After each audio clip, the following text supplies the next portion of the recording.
This is the living room before, and it's about to get a full makeover when we're knocking this wall down and adding stone and wood features and removing the whole cupboard. And because I'm back in England right now, I have the time to just sit down, plan everything, design, which I love to do. I love doing the design part, and go shopping. I mean, well, I don't know who loves shopping. Yeah, which obviously I'm happy about. I miss Ireland. That is my happy place, but there's things I can be doing back here in England. When I'm designing a space, I always like to start by creating a mood board. This is the look we're going for in the living room. Cosy, rustic and bright. Soft greys and warm neutrals. Stone and wood textures. And a really comfortable layout. I can already picture it with the fire going and a cup of tea.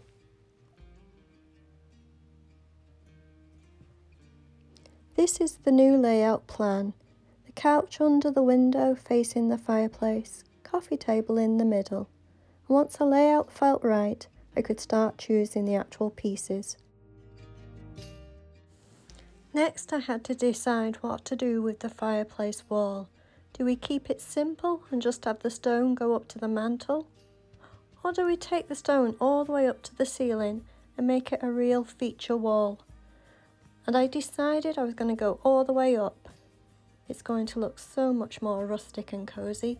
This room is quite small, so we wanted it to feel more open.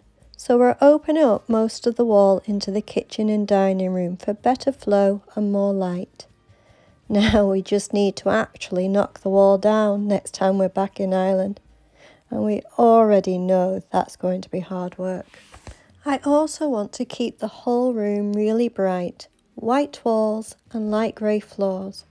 And we're actually thinking of doing a screed floor, because carpet in a room with an open fire probably isn't the smartest idea.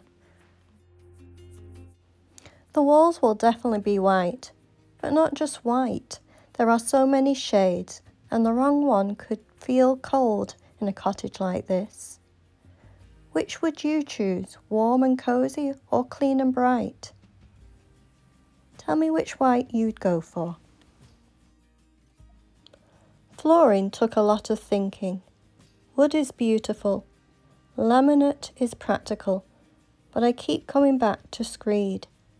It's simple, durable, and works well with underfloor heating, especially for everyday life.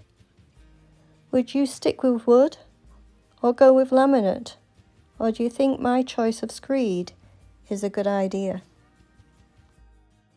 I originally wanted an L-shaped sofa in the medium grey, but once I started planning it properly, I realised it wouldn't work in such a narrow room. So instead, I've chosen a long 3-seater couch in a medium grey. It'll fit so much better and still feel cosy. And it means we'll actually be able to walk through the room without climbing all over furniture. Okay, I need your help with this one. I want the living room to feel really cosy and rustic, but because the room is quite narrow, I don't want the sofa to look too bulky. So I've narrowed it down to 2 options, A or B. Which would you choose for our cottage living room? Comment A or B below. I'm generally stuck. Next, I knew I definitely wanted a rustic wooden coffee table to tie in with the wooden mantel. And luckily, John's sister Teresa actually gave us one, which is just perfect. We're honestly so blessed to have such good family helping us along the way. I'm going to go with a floor-length curtains to give the illusion of more height in the room, in a light grey so they blend more into the walls. Then I'll add cushions and a throw, just to make it feel more comfy and cosy, and add a bit of texture. Plus a couple of lamps for that perfect warm light in the evenings. And I would love to add a wing-back chair, I think it makes it feel real cottage and cozy.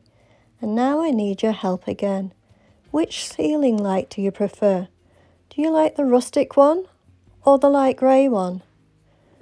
Comment rustic or grey below.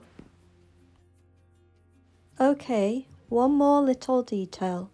Clock on the wall or a mantel clock? Can you guess which one I'm leaning towards? Decision made. I'm going with the mantel clock, and I'm loving this light too. It's got that cozy rustic feel. Now I just need to figure out where to actually buy them from. So it's officially shopping time. While I'm doing a bit of shopping, I'm going to go ahead and order the wooden mantel and the stone cladding for the fireplace. I'm honestly so glad for online shopping. No crowds and no trying to figure out how to fit everything in the car. One thing I'm really taking my time with is the hearth. I want to find the right stone, one solid piece, because this is the part that will really finish the whole fireplace. It's not something I want to rush. I want it to feel right and to match exactly what I've been picturing in my head.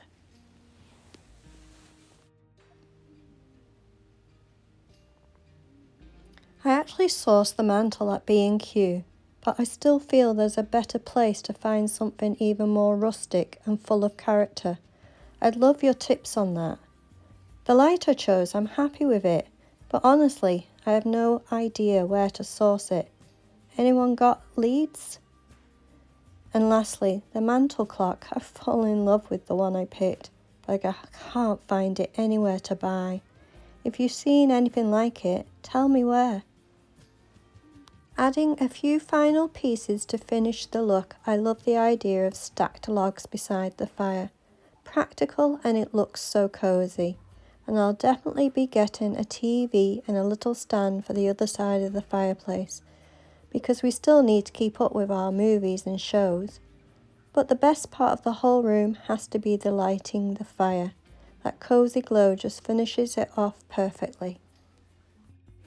So this is the living room before. It was honestly a mess, abandoned for over 20 years and completely stuck in the dirty 70s vibe. It's really narrow and dark, which made designing it a tough one, and it just didn't flow properly with the rest of the house.